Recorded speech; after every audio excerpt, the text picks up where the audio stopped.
Here are some points for your reflection. Please share them with your prayer companions.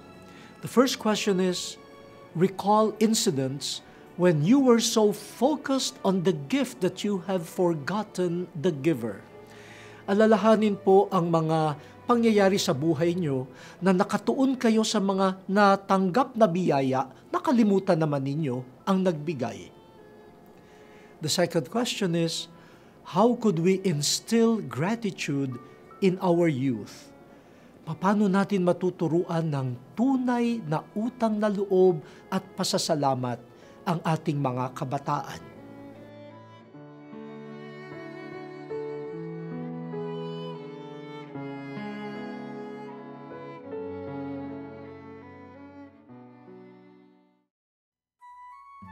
Most loving and almighty Father, by the coming of your Son Jesus to the world, you revealed your face to us. By his death on the cross, your mercy flowed to the world from his pure heart. By his resurrection, you revealed that you are the God of life, love, peace, mercy, and light. Father, we easily forget.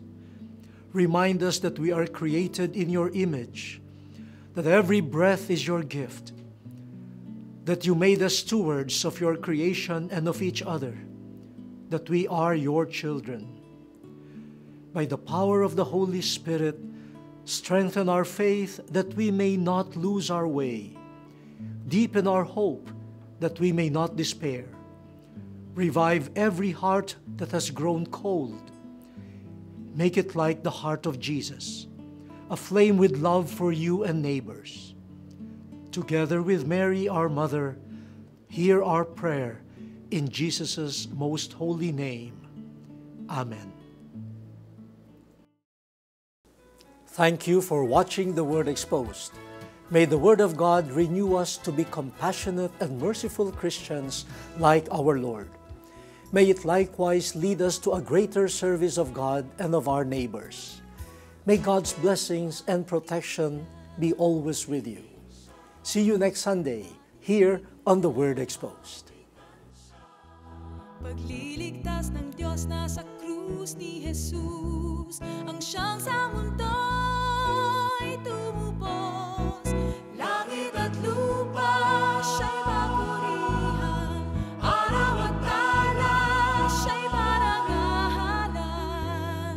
Ating pagdiwang pag-ibig ng Diyos sa tanan. Hallelujah! Halina't sumayaw, buong bayan, lukso sabay sigahan sa libutan. Ang ngalan niyang angking siningning ng bituin, liwanag ng Diyos umaati.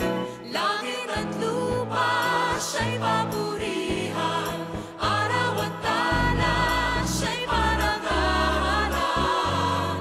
Ating pagdiwang pag-ibig ng Diyos